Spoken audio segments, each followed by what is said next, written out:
everyone, and welcome to the Limitless Ladies in Leadership podcast. I am your host, Danielle, and I've created a space for the many powerful, creative, and limitless female leaders to share their stories. From female CEOs to professional athletes and doctors, every powerful woman has a story to tell. There's no guarantee where this podcast will take us, so welcome to the unfiltered, unedited, and badass space for all women to align. Let's get started. On the phone with me today is Tess McGinley. Tess is an archery instructor and founder of Spiral Path Movement. Tess also teaches people how to move from track to javelin, discus, and team sports. Through Spatial Dynamics, Tess has changed her own space and body, and with over 25 years of teaching and coaching, trains others to do the same. Welcome, Tess. Hello, Danielle. It is so great to be here. I'm excited. I am so excited to have you, too. Thank you. This is going to be a really fun one. I am looking forward to it. So what you got? So let's just start from the beginning. I'm assuming with 25 plus years of experience that just didn't happen out of nowhere. So let's go back to like childhood times. Were you always active in sports or athletics as a child? I always was. I always, we had our little cul-de-sac, and one of the moms painted a baseball diamond in the street, and we played, and I played football and baseball and all the time. And then went to school and got told I couldn't do those things because I was a girl. And back then you had to wear a dress. So I always wore shorts under my dress because really, you want to hang upside down on the bars. And so I kept doing that. And I tended to do sports, but I also took ballet from a young age. So dance has always been part of my life.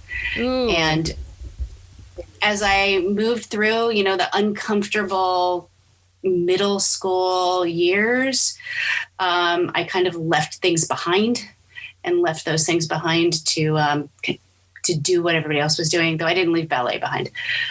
And went through high school, college. I kept dancing. I danced up until I was 8.5 months pregnant with my younger daughter. Wow. Those pirouettes on point, pregnant. There's a real picture, right? And then took care of babies and decided I wanted to become a teacher. And I had already kind of known that. I'd done some Montessori training, and I got led to a place where I started teaching at a Waldorf school. And Waldorf teaches out of the arts. Everything comes out of art. And the movement curriculum, anything that they do that's like gym related, also connects with the classroom curriculum. So I did some classroom teaching for a while, and then the opportunity came up to do the movement and do the training. And I was like, yes, I am in.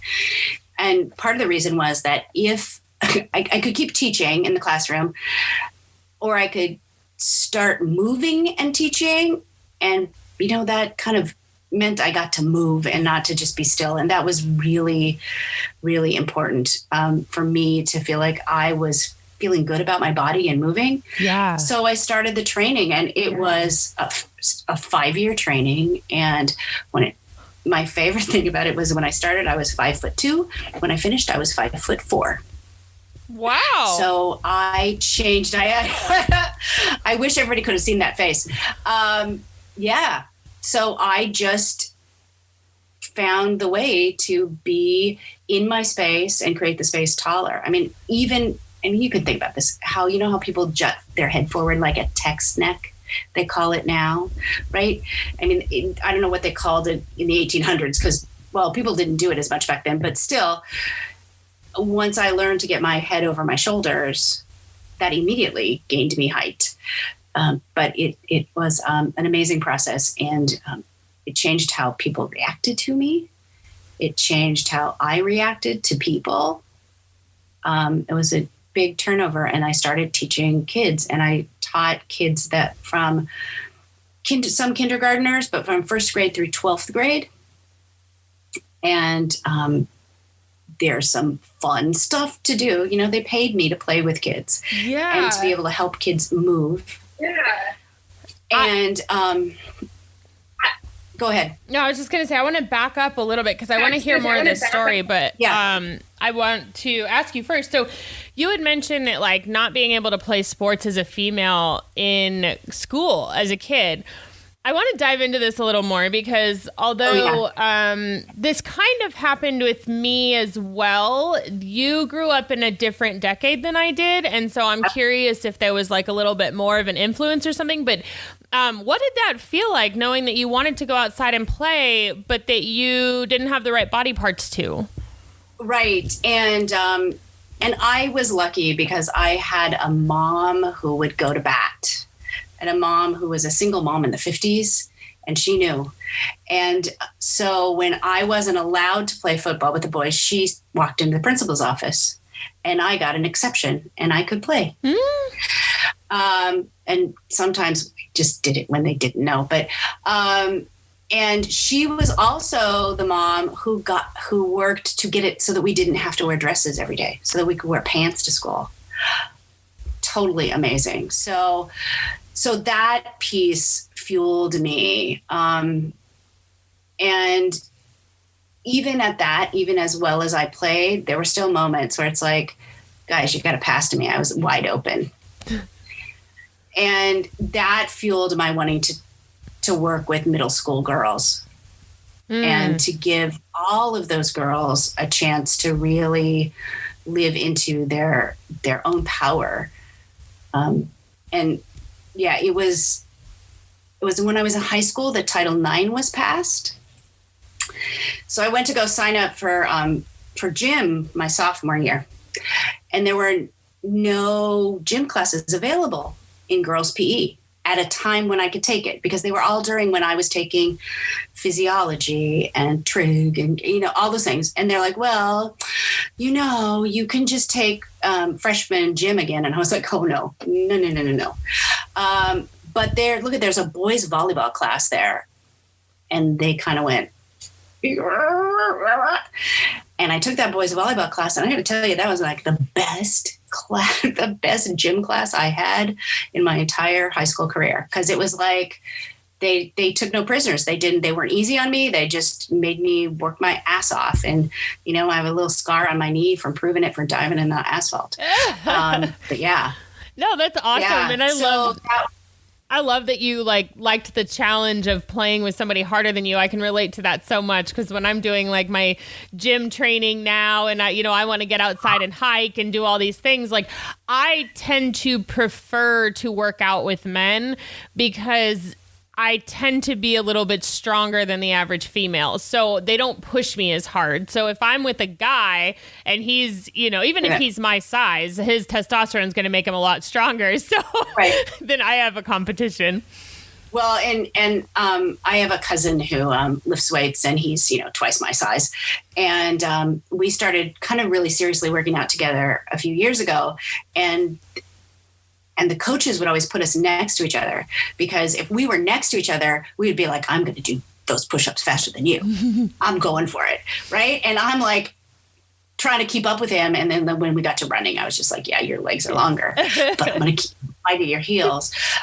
So that was, yeah, that's true. I just am that way at that competition sense. But it's really interesting because I kind of turn that off when I'm with kids, especially younger kids. I get to that point where they just get to play. And that is kind of even more glorious. And that was in classes with the younger kids. My goal is to make it like a long summer afternoon. Yeah. That how it's just kind of timeless. So I get to go back and forth between those two things. And that's really kind of fun. Yeah. So let's talk about movement. So I know that I would think that everybody knows that it's healthy to keep the body in movement, but let's dive a little bit deeper into that. So what types of movement are you fascinated by, or do you like to incorporate in your trainings now? For me personally, I love walking. I'm a big walker. I love lifting weights. I love dancing. Pretty much every kind of moving I like. When I take what I do as spatial dynamics, I can apply it and apply the principles to any kind of movement. So for me, it's really exciting to go through. Like, I can't remember not knowing how to shoot a bow. Just can't remember. Don't know. Did it with my dad from when I was little. But when I taught it, I had to go back into it and refigure out all of those things. And then after I did that, I applied spatial dynamics techniques into it so that I was doing it in a healthy way for kids, so that they weren't injuring shoulders. I was working in a program called Olympic Archery in schools, started by an Olympic archery coach because he was tired of getting archers whose shoulders blew out because and so to me, that was really interesting to be able to, we say things about our body like, push your belly button against your spine. Do you really want your belly button? I mean, we've got to find some better images that aren't quite so violent at our body. Like, push your shoulder forwards. I'm just thinking about that makes me cringe.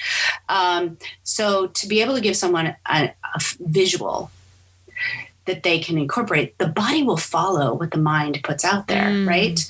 So I've done this with you too. The really simple thing I would do when I walked into a first grade, and let me tell you, first graders already hunched over, weight of the world on their shoulders, right? And I just would go in and say, all right, first graders, because you have to have that kind of voice with first graders. Let's put on our crowns. Let's put our capes down our back. And all of a sudden I had first graders who were sitting up tall. Right. And so that works with first graders, but what works with middle schoolers? You tell this. Well, I would tell that to the middle schoolers because I had them in first grade. Right. But you can't just really tell them that. And what works with adults, though, sometimes that one works with adults. That's why I use it all the time. But there are other things that you can do and ways that you can use your mind to move, not just your body, but really the space around your body. To create something that we call them streams, but to create this stream of movement outside your body that you just kind of float on, which is kind of amazing. Mm-hmm. And it takes less energy, less muscle, and you're less likely to get injured. Right. So isn't that a nice piece? Because nobody wants to be injured. So yeah, I'm kind of itching to be back in a classroom, I have to say. Well, not in a classroom, outside on a field. Your classroom. But there's my classroom. Yeah, that's it. Yeah. So it is, I realized it from how I changed and how I presented myself in my life and how people reacted to me, that there was something incredibly powerful here. And I just had a client start with me, and I've never seen her. She just texted me and told me some stuff, and I texted back and I said, okay, well, we're going to meet at this time, but I want you to do this. And she's a champion basketball coach. Her teams win all the time. I said, I want you to remember that feeling when your team wins the championship. I want you to take a minute and just really feel all the feels, hear the crowd, do all that kind of stuff. And the text I got back was, wow, just reading this, I felt warm all over and I'm sitting taller. That is just, to me, the glory of this, that it can happen in an instant. You just have to keep practicing it so that your body remembers it. Yeah. And man, just hearing you talk and me coming from an outside perspective, like obviously I know you a little bit, but we hadn't really dove too much into what you do. And just hearing you explain this, it's really easy before hearing your explanation to just assume that archery or any sort of body movement exercise is just what we see, right? Like archery, shooting arrows at a target. But as you speak, I'm hearing so much more that's going behind this. So let's talk let's pick archery in specific because you have a lot of experience with that. But what really goes into the whole motion of like what we see, someone hitting a target? Yeah. Right. So there's a whole set of things that the prep coming in, right? So they're going to ground, they're going to take their personal space and get it down like roots, right, into the ground. So they're there. They may have a little more weight in the front.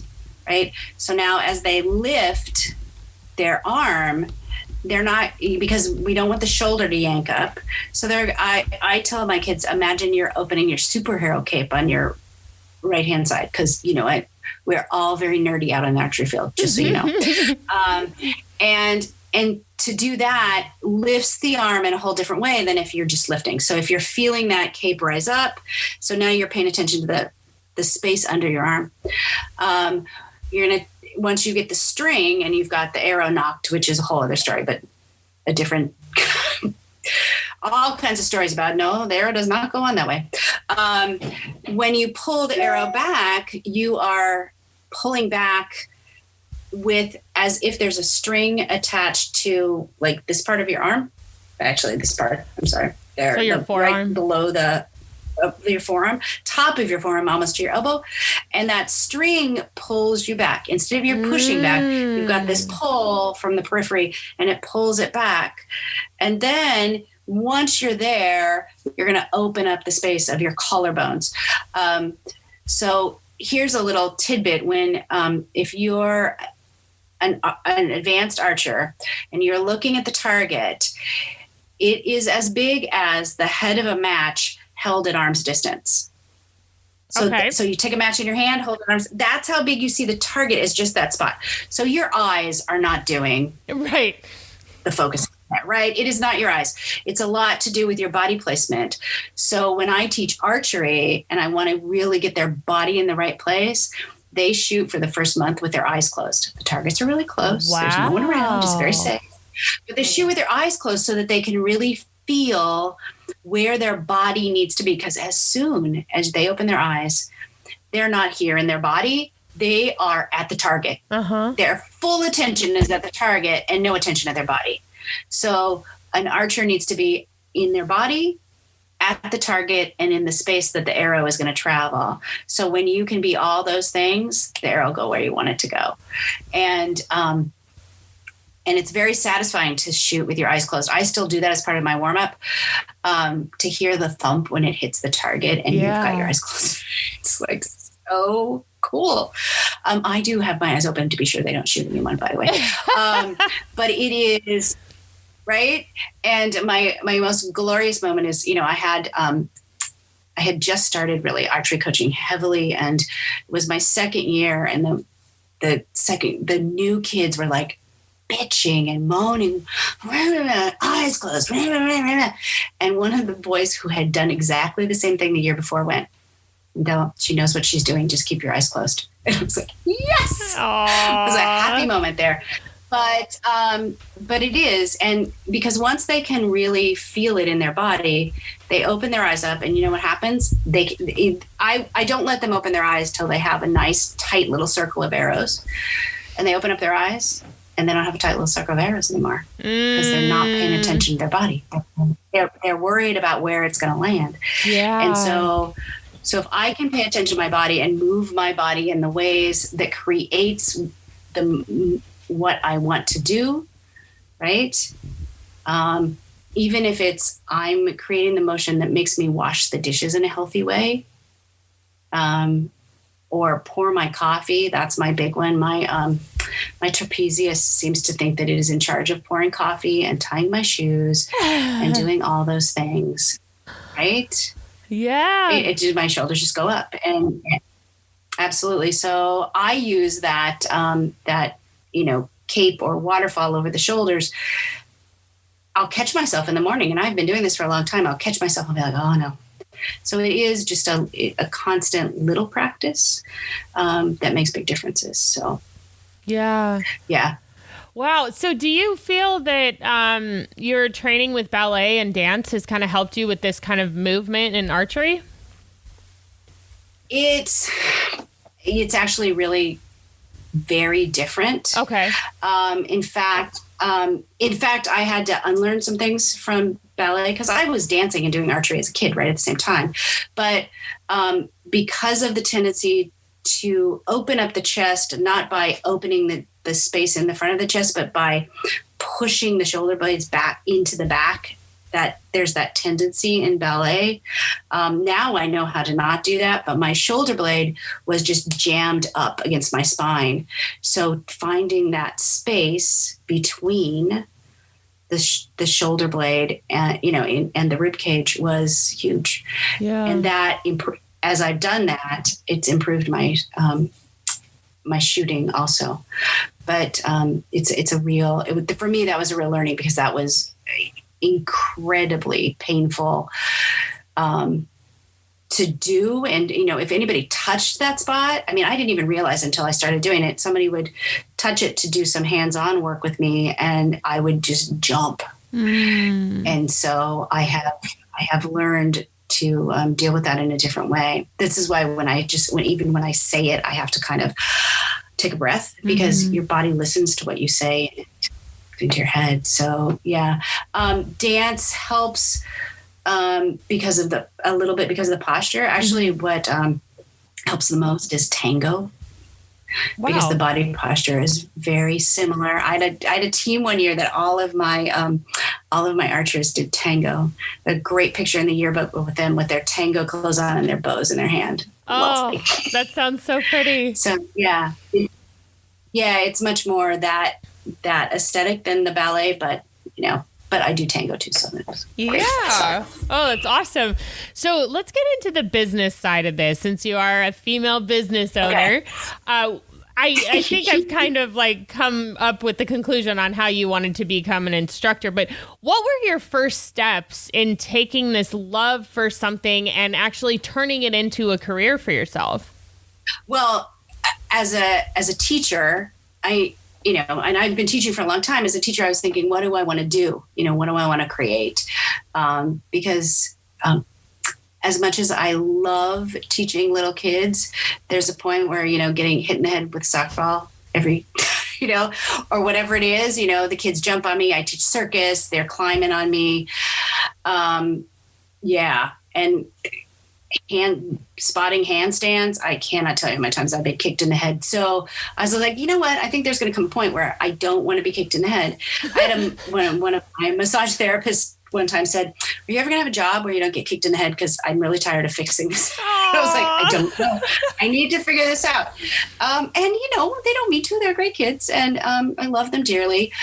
So I was thinking, how can I do this? And I started doing one-on-one sessions with adults and helping them with hands-on treatments. And I don't know if treatments is the right word, but to be able to show them, this is how your body should move. And then here's your visualization and your work that you can do. And then I would do a 6-week block with them and then let that kind of settle. And then we would go in and redo. And I love doing that, but COVID, no hands-on. And so how do I shift that? And I shifted to doing Zoom. And that was, I thought, oh my gosh, how is this going to work? Yeah. Right? That's my question. Translate that. But you know what? But what happened was I learned part of what I do is having good observation skills about people's movement. And I've been doing it for long enough to be able to see what's happening.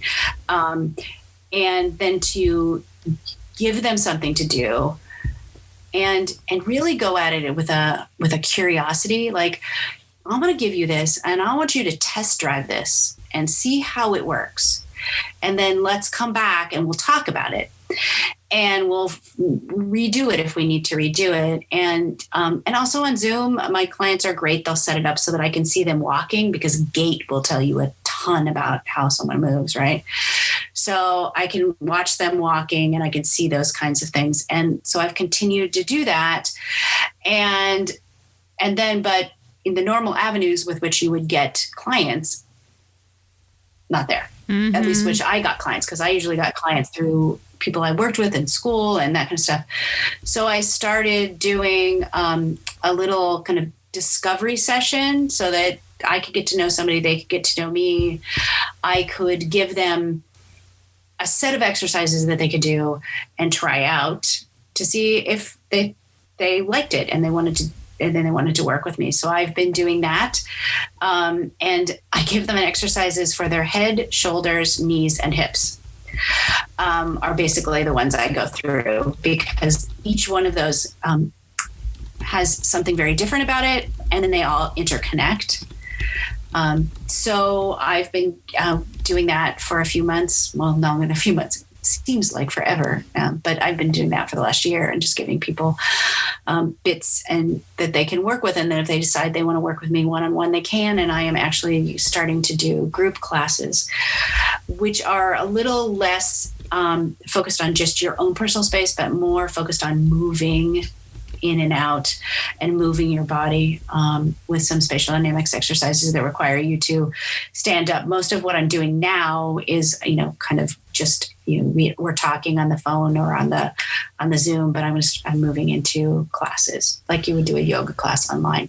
Okay. Something like that. So what is the goal? I mean, I know we're talking about movement a lot, but like when somebody is interested in being a client of yours, what sort of goals do people tend to have and want to get from your program? I have a variety of people. I go from people who have been injured all the way to athletes and, everything in between, right? And sometimes when we go in, it could be an athlete, but they don't know that they're still living with the trauma of some injury way far back, that the body is still holding on to that.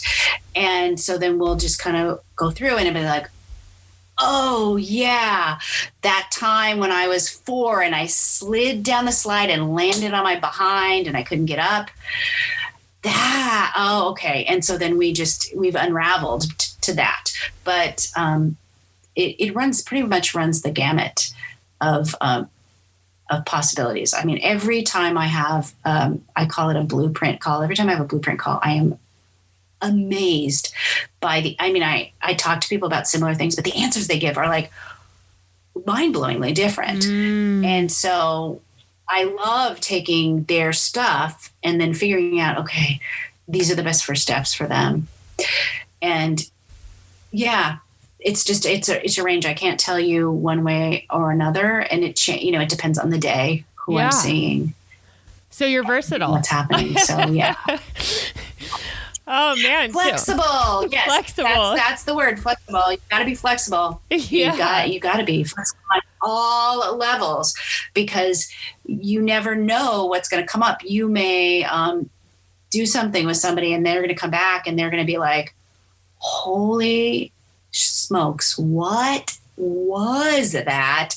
Because this and this and this have changed. And somebody may come back and say, yeah, that didn't work for me. So then you just have to be flexible enough to find what is the right answer for them. That's cool. Or, I didn't do that because I don't like to do it. Oh, really? It's usually my answer. Oh yeah, no. Then that probably means that's exactly what you want to do. Just like, oh, I hate this at the gym. Oh my God. Oh, I could just go forever without doing that. And, so, me at the gym, I would do bench press forever. I just forget everything else. So. No, that's cool. But I can't do that. And I know that. Yeah. I was thinking the same thing. I'm like, man, that's probably the thing people need to work on the most is the thing that they dread. And I'm thinking in my head as you're saying it, I'm like, I love going to the gym, but I hate doing squats. I'm like, guess what I'm doing tomorrow? A whole bunch of squats. Yep. A whole bunch of squats. A whole bunch of squats. I use squats really a lot because there's so much movement in them and so many possibilities for injury. But also, we don't always move really well in squats. I was just talking to someone about this today. To stand up, you have to move your space and your movement down. And sometimes we try to lift it, like we lift from our shoulders to lift us out of a squat, and how many coaches have you heard say push with your heels in a squat? And it's not only just push with your, it's push your heels and move that space down into the ground. And if you can really make it go down in the ground, better yet, from the outside edge of your calf, if you can really make it go down that way, it's flipping amazing. It's like, wait, how am I up? Right? Because your mind has engaged it and your body says, oh, we want to do this. This is the easiest way to do it. Up. Yeah. Right. And the knees are all involved in that. And I could go on and on about knees because knees. Injuries later in life. Yeah. Or injuries early in life. The one that I had to deal with was playing football with, I was a senior in high school and a bunch of college boys asked me to play football with them. And I was like, yeah. and I made the mistake of tackling one. Okay, now I am like, at that point, 5'2", and they're like 6 foot something, and I smacked him down. So he decided on the next time he was going to smack, he's going to knock me over. And I can still imagine that slow motion of watching my knees head toward the grass. Ooh. And I just never got out of that cycle until I started my spatial dynamics training, and my knees haven't hurt since. Wow. And my knees constantly hurt. Okay, they did hurt. I did take a fall and had to have surgery for it, but that's not related. That's different. But there was no pain until I took this fall, and then my recovery was great, and I have more mobility, and all they did was a cleanup. So yeah, it's life-changing to know that your knees do what they need to do. Right. I know. It's like, and you don't realize how important they are until you don't have them. Right. And still those moments, like I'll have moments where I'm walking and I'm like, wow, remember when you couldn't do this? Right. Remember when you were on crutches for a year because some kid smacked you down? Mm-hmm. Yeah. So no, that's it. And I think that those of us who are in health professions realize, and I think hopefully the general public is starting to realize this, we're living longer, if we want to live longer and do what we want to do, we need to move. We need to keep those joints taken care of. We need to eat in a way, it's like, if we're going to live to be 100, what does 100 look like to you? Mm-hmm. And what do you want it to look like? So start acting like that, it's like, you could start doing something when you're 70, but why wait? Right. Yeah. I'm a big believer in that too. So shifting a little, absolutely. COVID, yep. Obviously you've made some changes with the business plan and moving a lot of things to Zoom, but I can imagine that being a business owner and then having something like COVID happen to someone who owns a business that's meant to be outdoors must have been slightly devastating, to say the least. So what's something that you could share and like maybe some advice that you could give to people that might be struggling business owners right now? Well, for me, it meant that I couldn't teach anymore. Right. So that was huge. And a piece of that was that my identity was wrapped up in the word teacher. Yes. Right? I was a Waldorf teacher. I mean, I would say it. I am a Waldorf teacher all the time. And so now, okay, how do I define myself? Yeah. Who am I? And I've learned that that's a flexible, moving thing, and in a good way. And one of the things that I see, especially with women I know, is that they have this great dream, this great vision, and they want to do it, and they get bogged down in the tech. Right? They know how to do, like, for me, I know how to do archery. I know how to do all these things, but the idea of putting together a website, explosion in the head, right? So finding a way to either find someone who can do that for you, talk with someone about that. There are ways to do it. And I think that that's it. And that was, for me, the best thing in the world when I found someone who would take that up for me, because I was just like, blah, blah, when I got to it. Right. And so that has been good. Well, don't give up. And if you already have a business, you don't have to do everything. You can delegate some of it. Right. Asking for help. There are college students out there, right? You ask for help. Get a college student to do it. Because you know what? We have a dear friend who, her daughter, who's in high school, made her website. It's beautiful. She just was like, oh, could you do this for me? Bam. She has a website. So there are resources out there. You just have to be willing to ask and find them, and once that's done, then, you can do what you do best, which is your business. Yeah. So that's just, yeah. I love that. And that's what I have learned. Yeah, thank you. And I love that you shared this too, because not only is it beneficial for you as a business owner, but it's beneficial for the person that may be, you know, earning some high school credits or needs some experience or whatever that looks like. And you kind of get to work together to move it forward. So I have a feeling that someone like you doesn't have a plan of the next couple years, just be sitting on your butt doing nothing. So what's coming up for Tess? No. The plan is to keep being able to do this online business for as long as it's useful. And I think it will continue to be useful even when things move out.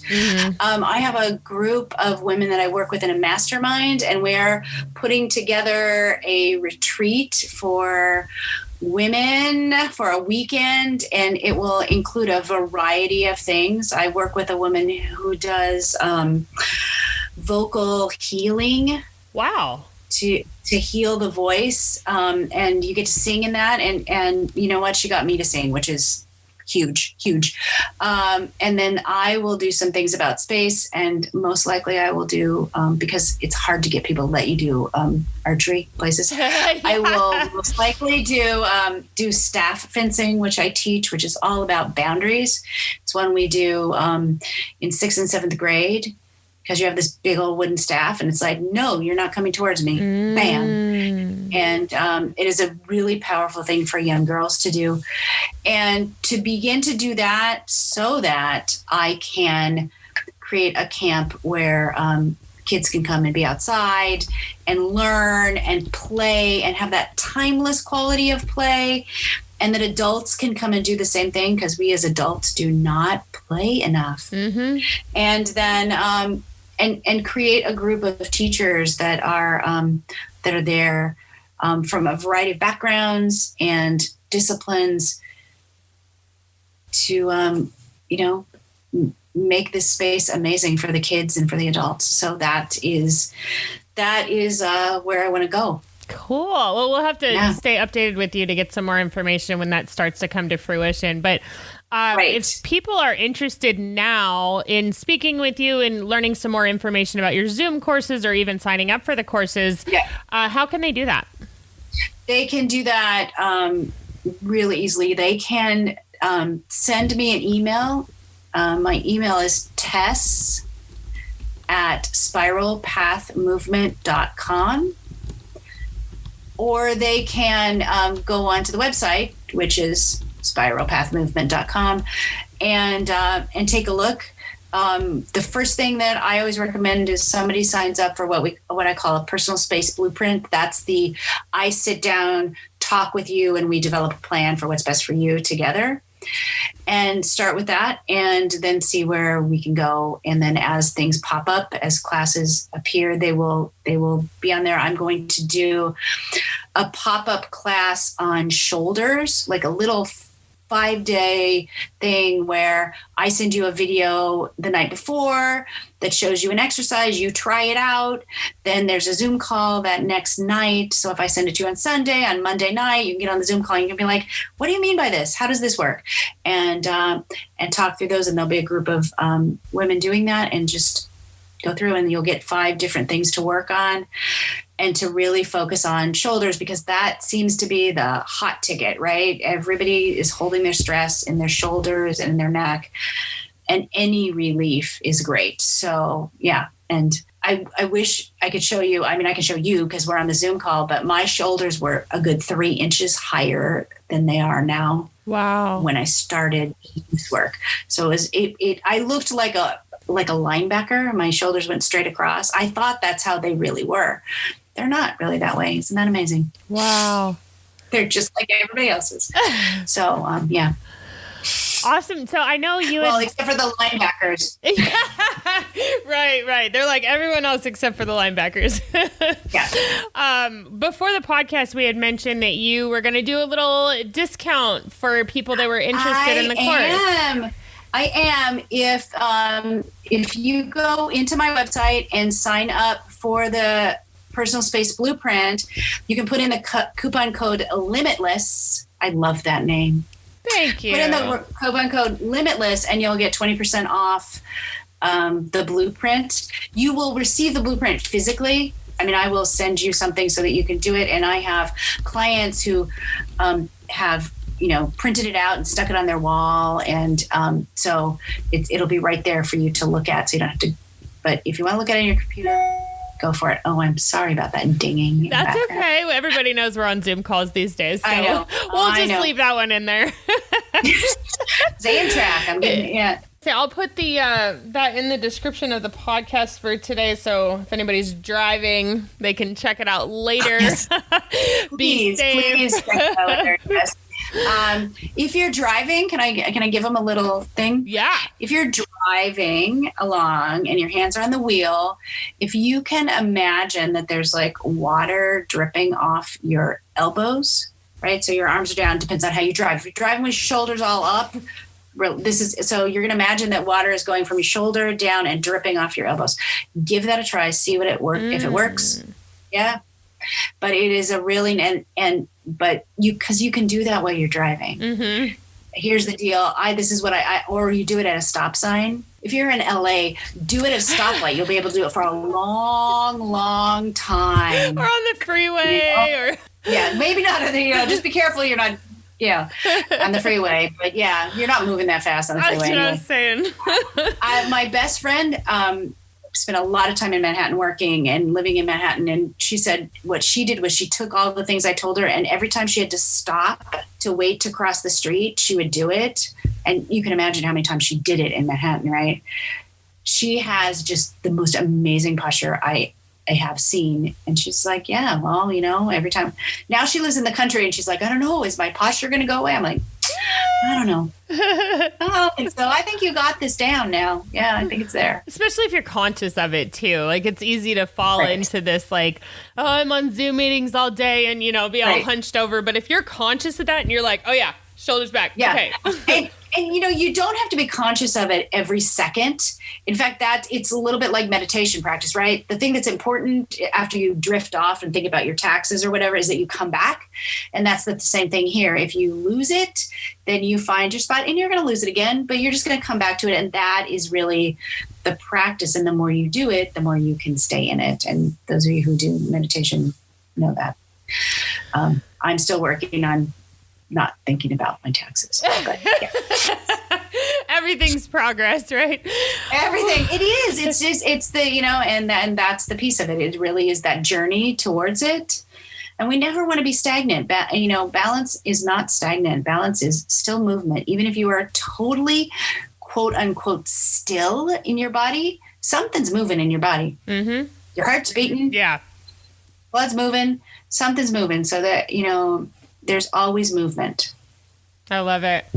Well, for a reminder for those listening, the coupon code is Limitless. Tess's website is spiralpathmovement.com. She is also on Instagram as Spiral Path Movement and has a personal page, Tess McGinley. It's McGinley. I also noticed, Tess, that you have a Facebook group called Space Movers. What is that? Yes, I do. That is a group of women I'm working with and people who are interested, and just that's a spot where I can put the more meat, right? Instagram, I can put a little bit, but I can put more content into Space Movers and have more chance to talk with people back and forth in there rather than, over the whole giant internet, which, so those are the people who are interested. So if you do my blueprint, I'm going to suggest that you go there, just because there's other people who are doing the same thing, and you'll get to hear things, and I will make it really interesting for you. That is my joy in life. Make it interesting. That's a good podcast title. Make it interesting. Make it engaging, right?